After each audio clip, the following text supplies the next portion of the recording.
Ceruto, try it again. Fans on the feet, 6,000 in attendance.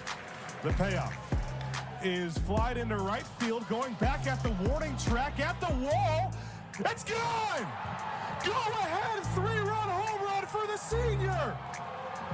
Peter Ceruto has given the Indiana Hoosiers the lead. Welcome to Talking Hoosier Baseball. We are recording this on Thursday, May 2nd, 2024. I am Carl James, joined by Chris Feeney and Cassidy Palmer. The Indiana University baseball team went 3-0, sweeping Rutgers at the Bart this past weekend. This is the second series sweep for the Hoosiers this season, the first at home, and the first in conference play. Oh, and the Hoosiers did all this without the services of ace starter Connor Foley. Friday, the Hoosiers threw a trio of bullpen arms for 3 innings each, who held a very potent Rutgers offense to 3 runs. Brandon Keyster, Julian Tonghini, and Brayden Risedorph held the Scarlet Knights at bay, while Joey Brenczewski, Sefcik, and Nick Mitchell did damage at the plate against a legit Friday night starter to give the Hoosiers an 8-3 win. Saturday, the Hoosiers clinched their 4th straight conference series win. Devin Taylor racked up 11 total bases, and the Hoosier offense kept the Hoosiers ahead when Ty Bothwell handed the ball to Drew Buhr, who was lights out for the last 5 innings. Sunday, the Hoosiers swept the series in run rule fashion, needing only 2 pitchers, with Aiden Decker-Petty carrying a bulk of the workload in the win. Taylor, Sefcik, Mitchell all hit long balls, along with Tyler Cerny hitting a grand slam and Carter Matheson hitting his 40th home run in his career as a Hoosier. Cass, what are your thoughts on this past weekend? Yeah, so a little kind of related to the weekend, but also a little bit the season in general. I was looking because it seemed like just everything was clicking all weekend for Indiana, which we haven't necessarily seen really kind of since that Baylor series where yep, everything is clicking, no problems. And so I wanted to look at the breakdown of, well, I guess typically Friday, Saturday, Sunday, but game 1, game 2, game 3, because of some cold weather in there. And just the difference between Saturdays, game 2s, whatever, I'm calling them Saturdays, is just crazy. On Saturdays, the Hoosiers are 10-1, scoring 10.5 runs a game and allowing 5.5 runs a game. Just everything is clicking on Saturdays. However, Fridays and Sundays are similar results reached in a different way. Hoosiers are 5-6 in Fridays game 1s, scoring 5.5 runs and giving up about 6.5 runs. So it's close, which shows in that 5-6 record. On Sundays, the Hoosiers are 6-5, so just the opposite side of that. They're giving up more runs. They're giving up 8 runs a game in game 3s, but they're scoring 10.5 runs in game 3s. So I just found it interesting that Fridays and Sundays are remarkably similar results, but then Saturdays are just their own thing. Everything is clicking on Saturdays, and that's going to be due largely to the consistency early season, the combo of Foley and Bothwell, and then that's been kind of thrown off with Foley going out. But even midweeks are far closer than it had felt at times. We've had some pretty blowout midweeks. Hoosiers are 4-6 in those midweeks. They've scored 8 runs on average and given up 8.5. It felt like that would be very different based on some of the midweeks, but it's pretty well evened out in runs scored. And it's not far off in total results either. So whatever it is on Saturdays, that particularly the runs scored on Saturdays and Sundays, if they can apply just a little bit of that to Fridays, we can see a huge, huge difference. Like, again, even with this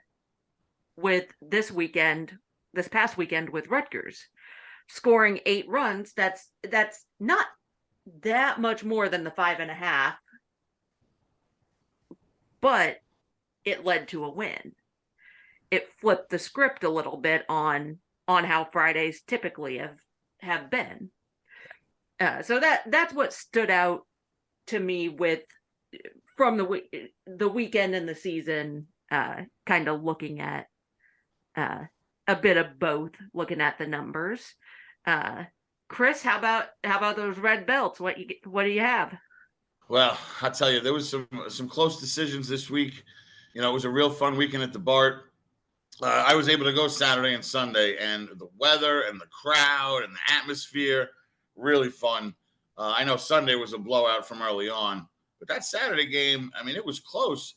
What did we get? 4 runs late, maybe in the 8th. So that when you see that final of Saturday, that was a close ball game. That was like a real good ball game.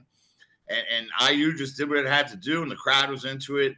And like I said, Sunday it felt like more like a party. Except for that one inning, Rutgers scored a bunch with those homers, and it was like, wait a second. But, we still came back. Lots of offense, lots of great pitching, lots of great defense. So the belts, that makes a hard belt weekend, right? But I'll take it. I'd rather have hard decisions because so many guys did well. A couple honorable mentions. I'm going to go Joey B. defensively at first base. Really, really nice stretches over there, saving some outs, saving some errors, turning them into outs, which is real big time. Let's see. Just because Taylor has the swag out there and left, he made some great catches. And is he cooler than the other side of the pillow when he does it, too? I love it. Just kind of leaves the glove there on the side. You got a whole bunch of dads telling the kids, you're not going to do it that way, right? Oh, it's great. I love it. But for our defensive red belt, for our Tony Butler, I'm going to go Carter Matheson for that play in the gap Sunday. It just wowed me, We were up by so much. Was it a game-changing play? No. But he covered a ton of ground. He did what he had to do. And honestly, Carter hadn't been slumping until this weekend, but his defense never slumped. And I think it just kind of like brought it out to me, and it reminded me like he never took that slump out into the field. He was still doing what he had to do. And he made that catch. I don't know, man. I was out of my seat. And again, we were up by 10. You can get somebody out of his seat on a catch when you're up by 10. It's a really good catch. So Carter gets the defensive red belt. For the pitching, very strange weekend when it comes to the pitching red belt. I can't remember 7. Like that, there was 7 choices for the whole weekend. There was only 7 pitchers.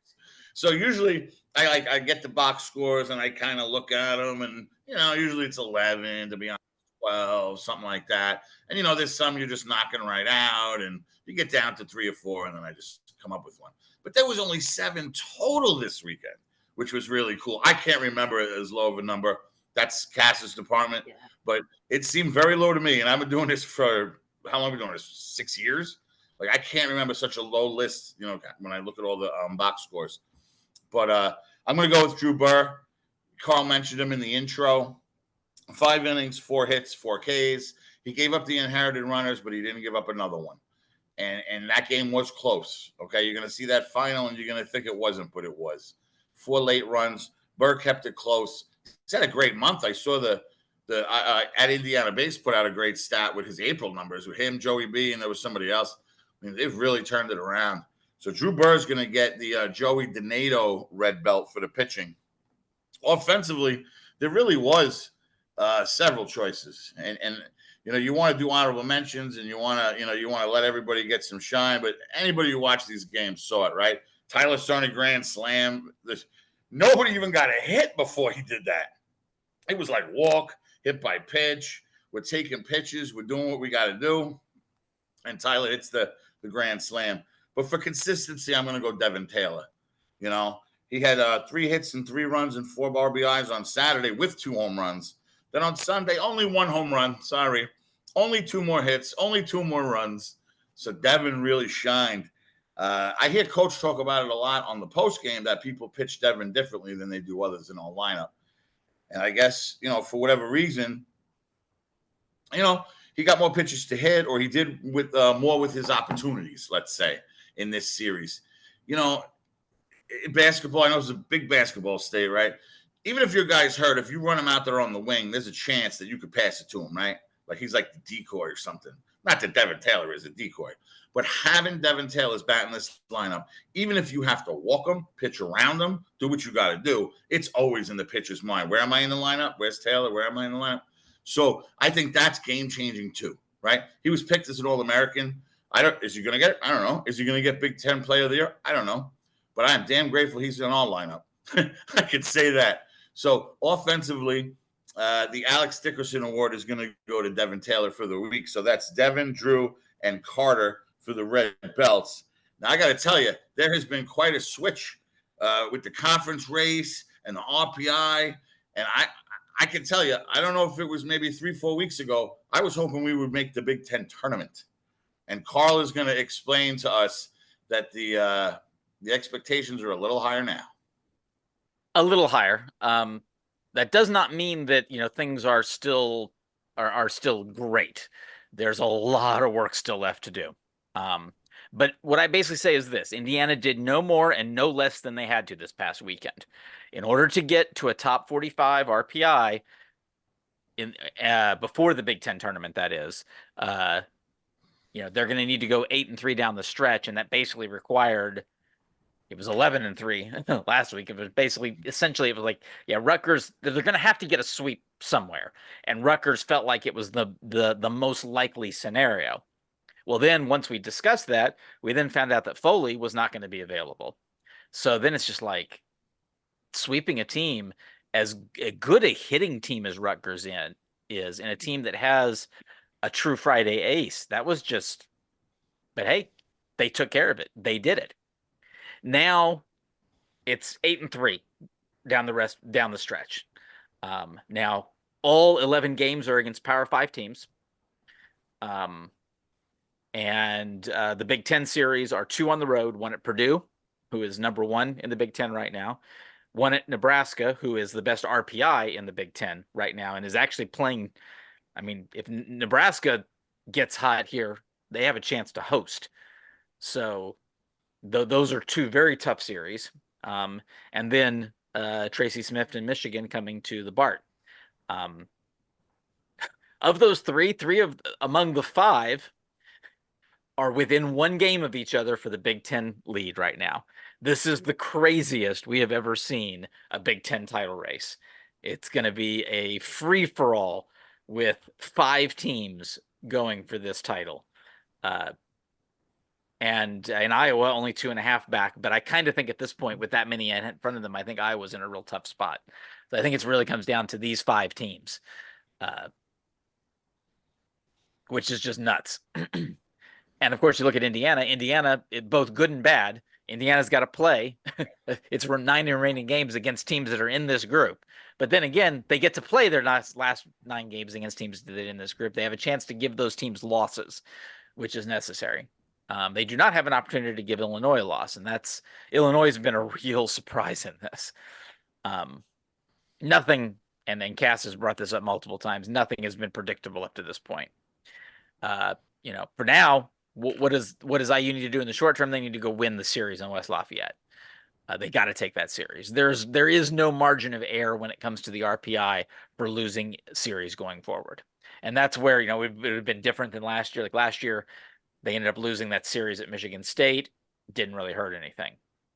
They're not in a situation, even with Purdue being as good as they are, even with Purdue being predicted this week to be in the by D1 baseball to be in the field. Indiana's got to go win this game. They got to kind of go take that slot from Purdue at this point. 3 weeks ago, though, you're dying for this, right? Yeah. We're dying for this. To have control of your own destiny with this many games left. This did not seem. This seemed like a pipe dream. Yeah. Okay. Give me this all day. I love being able to play these teams. If we were playing the other guys, I'd be like, all right, well, hopefully we beat them and don't take them lightly. And then we have to hope that this guy beats that guy and that these 2 tie. We control our destiny. We win 3 Big Ten series. I think we're sitting pretty. Yep. Now, part of that, though, is they also need to take care of business on the midweeks. And we'll kind of get into those details later. But there's 2 more midweeks left, one at home against Big 12 Cincinnati and one on the road against ACC Louisville. So again, all Power 5 games going forward. And we'll see how they stack up. And if 8-3, the way this team played against Rutgers, I think 8-3 is not in any way, shape, or form out of the question. Well, and then you're going to get Connor Foley back, hopefully. We're going to get Tibbitts back, at least his offense. That's something you also didn't mention in the open call. We did that without Tibbitts' bat, too. Yep. Well, so with that, we're obviously looking forward to this rivalry series coming up. The Hoosiers head to West Lafayette. Purdue would be co-champs and the number 1 seed in the Big Ten tourney if the season ended today. But Indiana's only 1 game behind. This might be the most important Hoosier Boiler matchup in the last decade. Cass will give us our preview of Purdue. Yes, thank you, Carl. So Purdue, as we've mentioned, Purdue's top of the conference right now. They're 29-15 on the season, including 11-4 in conference play, and at home they're 14-8. They are currently 62nd in the RPI, and for comparison, IU is currently sitting at 67. Gained a couple of spots not playing this week. In Big Ten play, Purdue actually started off a little rough in conference play. They lost 1-2 lost 1-2 at Iowa, lost 1-2 at Ohio State, but then they swept Rutgers, they swept Michigan State, and they swept Northwestern, which, as we've talked about, to win the conference and to position yourself well for postseason, you have to sweep some. You don't have to sweep all. That's very unrealistic, but sweeps really help you. They do. Carl just talked about how Indiana's got a pretty difficult stretch, a tough stretch to finish out the season. After this weekend, Purdue does have to finish at Michigan and versus Illinois. So they also do have some from those same group of teams to finish out the year as well. On the mound, we do know that Friday will be Jordan Morales and Saturday will be Luke Wagner. We do not yet know Sunday, but I've got a couple of guys we can look at there. So Jordan Morales, he's currently got a 4.5 ERA with a 1.45 whip in 62 total innings of work. The thing that really jumped out to me was the fact that he's only walked 16 guys and he's struck out 56. We saw that statistically with Rutgers coming in, and it was a little different for them. The Hoosiers were still very good at being patient at the plate and drawing those walks and hit by pitches. So you never know. He has given up 7 home runs, which is a bit on the high side. And he has a .295 batting average against. Versus Northwestern last week, he gave up 2 earned runs on 3 walks and 5 hits in 6 innings. For Saturday, we're going to see Luke Wagner, who's currently 7-0 in 11 starts. He has a 5.04 ERA in 55 1/3 innings of work. He's another one. He's walked 17 and he's struck out 44 on the year. So another one who tends to have solid control. He's given up 5 home runs and he's got a .332 batting average again. So teams are getting some hits off of him, but a combo of offense supporting him and a bit of not being able to string hits together has helped him out a lot. Last weekend versus Northwestern, he gave up 3 earned runs on 3 walks and 7 hits in 5 innings. Now Sunday is currently TBD. I believe it's TBD versus TBD, so that's always fun. And the options there, the most common Sunday starter has been Jonathan Blackwell, but he did not start last week. He has a 4.58 ERA in 35 1/3 innings of work and a 1.3 WHIP. Another option is Kyle Iwinski. He's who pitched last Sunday, and he has a 7.26 ERA in 31 innings of work and a 3.04 batting average against. Some other names to watch for out of the pen. They've got some guys who are pitching a ton of appearances, but not huge stretches at any one time, typically. First one to look for is Avery Cook.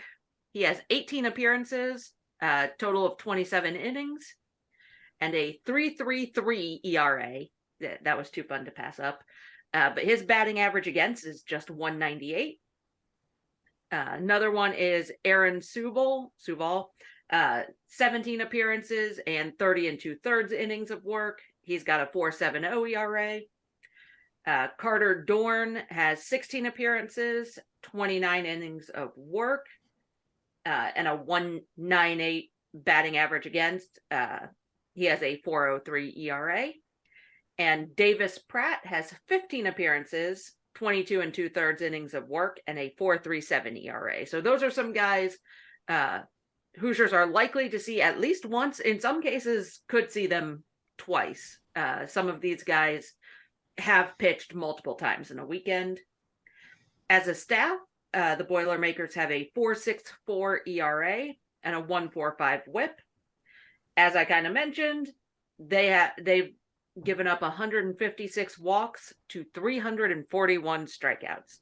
So like I said last week with Rutgers, you can't necessarily be hunting for the walk. If they give it to you, great. Take what they give you. But you can't, you have to be a bit more aggressive on this. They're not, as a team, gonna be too big on walks. They have given up 41 home runs on the year, so that is something to watch as well. On the other side, at the plate, they've got 5 bats who are currently batting above 300, led by what I'm going to say is probably, very likely, the Big Ten Freshman of the Year in Luke Gaffney. He is still hitting .412 with a 1.224 OPS. He's hit 11 home runs. He has 60 RBI. And even as a freshman, he's got 24 walks to just 22 strikeouts, which is not particularly common amongst freshmen. So he's going to be the really big bat to watch. Camden Gasser is another one. He's got a 3.66 batting average. He actually has, this is one of the larger spreads I've seen at the plate, 47 walks to 30 strikeouts. You don't see that big of a spread between the two very often. He's got a 541 on base percentage, which he uses to his advantage with his 15 stolen bases in 18 attempts. He likes to run and he will run. Joe Stevens is hitting .333. He's got 8 home runs, so a bit of a power threat. And he's 8 for 10 on stolen bases as well when he doesn't, hit it out of the park. Logan Sutter is hitting .322 with a 1.112 OPS, 8 home runs. And Connor Cascanet is hitting .317, leading the team with 12 home runs and also 60 RBI. Couple other bats to watch for. Mike Bolton Jr., he's batting .287, but he's 19 for 21 on stolen bases. And Keegan Spence is hitting .278, and he also has 8 home runs. As a team, the Boilermakers bat .298, and they have 60 home runs, which is at least a little bit concerning for the team who I believe still leads the conference in home runs given up. So that is something to watch for. We hope it's not a concern. I'm knocking on some wood right now, but that is something to watch for. This is a team that hits home runs, playing a Hoosier team that gives up more than anybody would like. And they have 239 walks to 330 Ks. Again, that's a pretty walk-heavy team, a pretty balanced team.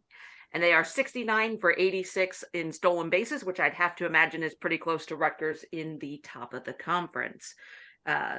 So this is going to be an interesting series. It's, as we've seen, one of the biggest, most important Purdue-Indiana series in quite a while, where both teams seem to be playing at a decently high level. So it'll be interesting to see how it goes. And Carl, you've got to look at the midweek opponent, Cincinnati. Cincinnati has been competitive in its first year as a Power 5 school in the Big 12 Conference. The Bearcats are 11-10 in league play, 25-20 overall. They are a bit better than IU with a 6-4 record in midweek action so far this season. What they've done is, unlike IU, they've beaten the teams they should. But they've struggled against teams like Ohio State, who they lost to last week. Offensively, they're led by Josh Cross and Tommy O'Connor, who both have at least a dozen home runs and OPS north of 1,000. Cal Sefcik's older brother Luke is on this team. He's a starter, hitting .319 for the year with a .413 on-base percentage. He drew 3 walks and scored a run against Ohio State in that game last week. Also in that game, Bearcat pitching was split up among 7 pitchers, with the first 4 all getting beat up for multiple earned runs. So Indiana's going to have to try to replicate what the Buckeyes managed to do and just hit really well up and down the lineup and against all of these different staff arms that they may throw at them. So it's it's a Power 5 opponent, but one that I would expect, given what we've seen, Indiana should be expected to win, provided things go the way that that they can hit the way they've been hitting in the last couple of weeks. We'll see how that goes. Chris will now give us an update on alumni and future Hoosiers. Thanks, Carl. Yeah, as always, our not future Hoosiers, but our Pro Bowl Hoosiers are brought to us by @ProBowlHoosiers on Twitter. He does great work tracking all our Pro Bowl Hoosiers in any state, country, sport, province. I don't know what else to call places where people live, but he will find them, and he will give you their information on Twitter @ProBowlHoosiers. Check them out if you can. So far, the past week, we had a huge hit from Matt Gorski. Top of the 9th, 2 strikes, 2 outs. He hits a triple to the gap to give his Indianapolis Indians the lead. I won't talk about what happened later, but it was a huge hit in the top of the 9th for Matt Gorski. And, he gave us – it reminded me after – obviously I'm not watching it live, but when I saw the highlight, it really reminded me of that big home run against Michigan State in the Big Ten tournament. It was same deal. 2 hits, 2 strikes. He hits the bomb and was still alive. So it was really good to see. Now, Matt's not playing every day. He's been taking some turns inside, different parts of the outfield for Indianapolis. But they are home this weekend, depending on when you're listening to this. And this would probably be the last weekend to check out Paul Skeens. He's pitching Sunday, they've announced. So you want to see a future MLB player. He's got a little Matt Harvey buzz, I can tell you that. And when Harvey was coming up and he came to the Mets, he was like a rock star. This kid's like a rock star, okay? If you got a chance to see him one more time, go to the Vic on Sunday. You can see Matt Gorski hopefully play out in the outfield too for the Indians. But I just wanted to pass that along because it's probably the last shot you're going to get to see Skeens in a minor league uniform. Is other guys for us, Timmy Herron. Really, we talked about him last week. 2 weeks ago, he pitched real well against Boston. He's now down to a .69 ERA over 10 innings. That puts him second all time if you do by 10 innings. Pitcher's ERA as a Pro Bowl Hoosier. So Timmy really has been pitching well. Andrew Salfrank got called up this week. He did get shuffled back down to AAA. Looks like he might be going back and forth this year. Oh, rough life, right? From AAA to the bigs to AAA. Fine with me. That was my life. but especially considering he plays in Reno, for AAA, so pretty close to Vegas anyway. Good for you, buddy. Enjoy your good season. Obviously, if players have options, they're going to use them.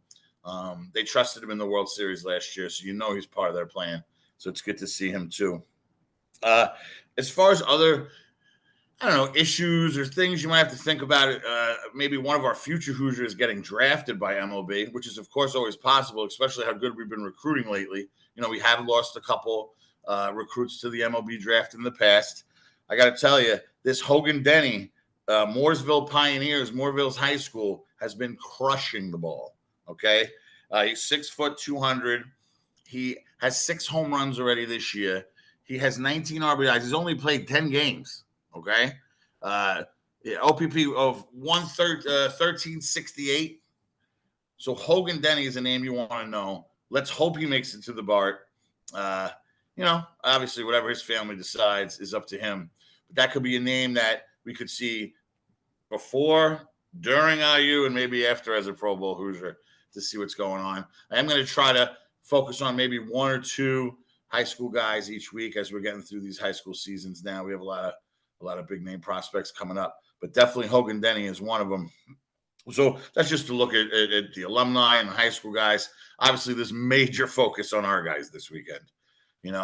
I looked back. I didn't really realize that this really is one of the biggest series against Purdue. We don't even play them that much. The way that the season, combined, we didn't even have a series against them, or we just have those 2 midweeks or something. And now we're battling for the top of the conference. We've been playing well lately. We obviously have, and consistency is important, though.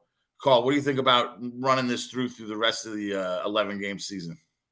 Yeah, well, I think that is the real thing to look at. And it was the most encouraging thing from this sweep was that was a few things. Number one, I think Cass made the point that, Fridays and Sundays were kind of the issue. This team jumped on this Friday starter, and he was a legit Friday starter.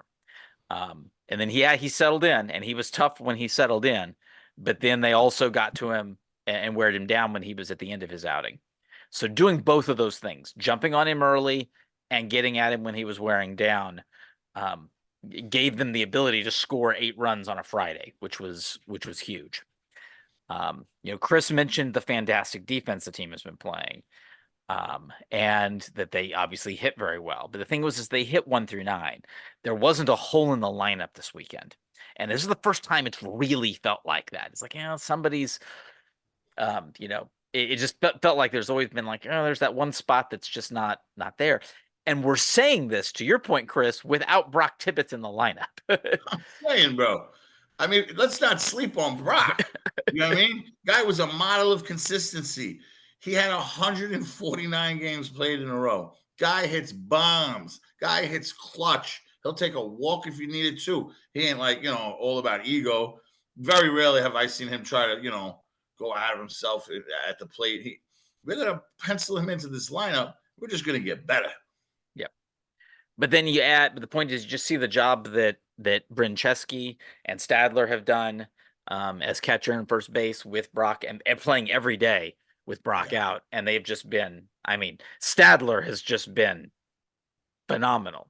And I hope he's definitely geared up to go play his old team this weekend. Oh, yeah, he is. He had 1 hit for them the whole year. 1 hit. Unbelievable. And he said he's been the most reliable RBI guy. That was a quote from Coach. Said he's been our most reliable in those key situations. It's like, hey, Jake's up, and you just kind of feel, yep. I mean, it's even when it's like you have one of those situations where, runner on third with less than 1 out, and then it gets to 2 outs, and you're like, well, Jake's up. He'll figure out a way to get one of these runs across the plate. And he's just been coming through. Cerny would be a pickup there too. Tyler Cerny, runners on base, guys on, clutch hitting. I'm surprised. He would have been my pick over. If we do the numbers, I bet they'll be real close. They've both been so good in clutch situations. Yep. So we've got clutch hitters. It feels like the lineup might be kind of situated in a good order now. It felt like that, and I guess that's hard when you have so many good hitters, is to kind of figure out what's the best way to situate things. At least for now, I think Taylor's working out really well as a leadoff hitter. It's kind of difficult that you don't want to pitch around the first guy of the that you're facing. At the same time though, because of how well Matheson and Oliver are doing now, that gives Taylor RBI situations as the lineup comes around. Again, it's just solid 1 through 9, and you might be starting to see better bench options come up as players get healthy. I mean, they keep hinting that we're going to start seeing guys get healthy. From a pitching perspective, they only took 7 pitchers, and not one of them was Connor Foley. Amazing. Yeah. And then you look at the announcement. It looks like Connor Foley is going to be back. He's going to start on Saturday. I think the thought process is that he's been out for a while, so it's not going to be a full 5 to 7 inning Connor Foley start. And my hope is we don't know anything. We haven't heard anything. Obviously, Ty Bothwell has not been announced as a starter for this weekend when he has been starting in recent weeks. So hopefully we're not dealing with an injury there. Again, I've not heard anything. My thought is, though, Connor's going to have to work back up, and this is go back to what they did at the beginning of the season. You have Connor for 2 to 3 innings, then hand it over to Ty. Their profiles are different. Ty has been very successful when Connor gives him a lead in. So you do that on Saturday. That takes care of Saturday. They're going to start with Keyster just like they did last week. See if that, hey, just try it again. Let's run that out there again. Maybe that same trio, maybe it's different. Maybe Buhr sees some action there, but let's say the same trio is successful. Saturday is successful. And then you've got multiple options, including Ty Buhr, and Aiden Decker-Petty available for Sunday. So it's so many good options that are available to cover these innings. When we were thinking just a month ago, we're like, how are they going to possibly get there? And we were talking about like debating, should they break up the Saturday duo? And the reason we gave that they should break it up is just so they got to cover the innings. And if Foley and Bothwell are both able to produce 6 innings, you don't want them both pitching on the same day. So if you're thinking that Foley's going to be limited to maybe 1 time to the order, maybe a certain number of pitches, whatever the limitation is, then hey, let's put these guys back together. I'm hoping that's the strategy, and that's all we're dealing with that. So anything else we want to discuss on what we're thinking about that? Cass, you have anything else? I did want to mention, I forgot in my preview, there is a chance for rain on Friday. It's looking like it's going to be mostly in the morning, but there is a chance for some rain on Friday that could screw with some timing. Just as a heads up for anyone who's heading up to West Lafayette. But other than that, just echoing what you said, the consistency. We've seen them play at their potential. Let's see if they can keep doing it. Yeah. And not have a letdown. And that's something we've seen a lot. We've seen them have games oftentimes against lesser opponents where the bats just go cold. Yeah. And the hope is that you've got 1 through 9 hitting well, and that they can keep their approaches. And again, that doesn't necessarily mean they're going to be great. I mean, you looked at that, right. Like I said with Rutgers, it was they got to their guy early and late. Yep. But the point is that on a Friday, that's pretty much you've got to find your spots and be able to do enough damage to give your pitchers a chance to hold things. Yeah.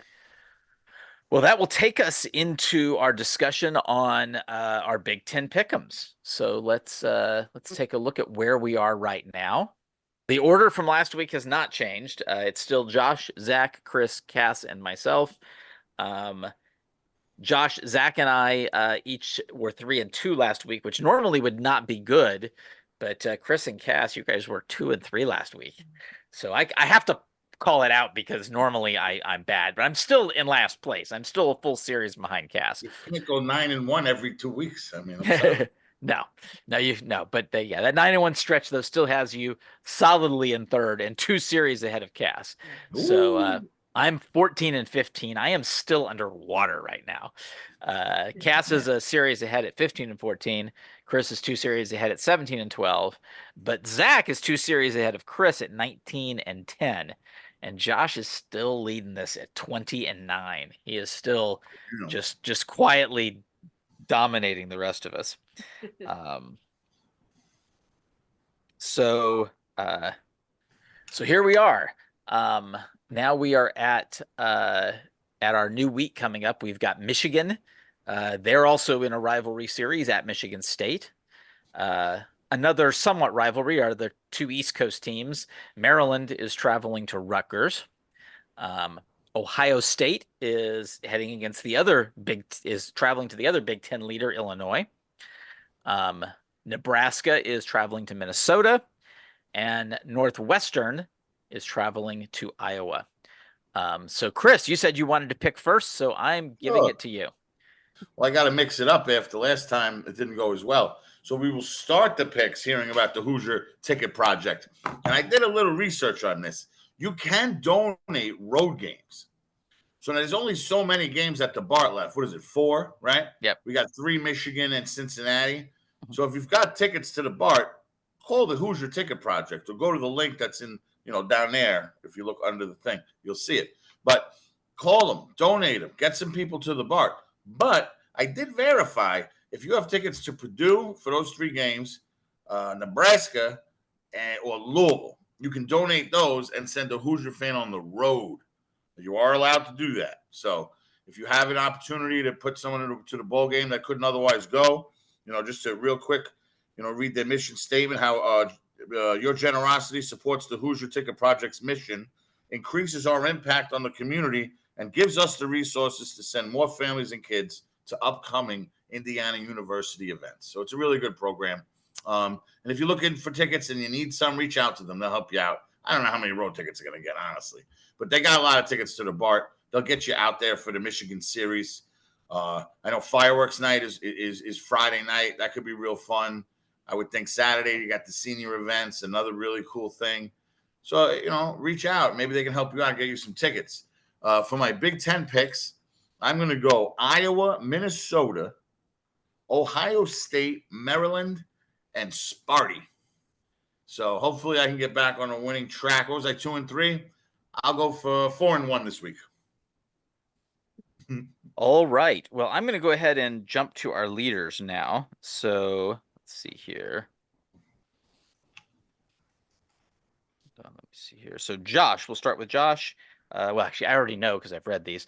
Josh and Zach picked the same, so I guess we'll just do both of them. Twofer.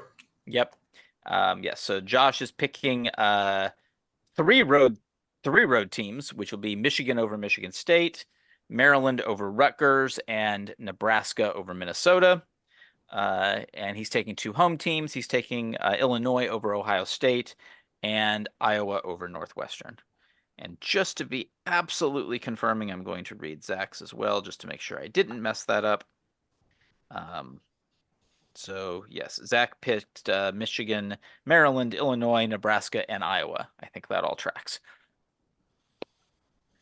Okay, so now we'll hand it over to Cass. Cass, what are your picks?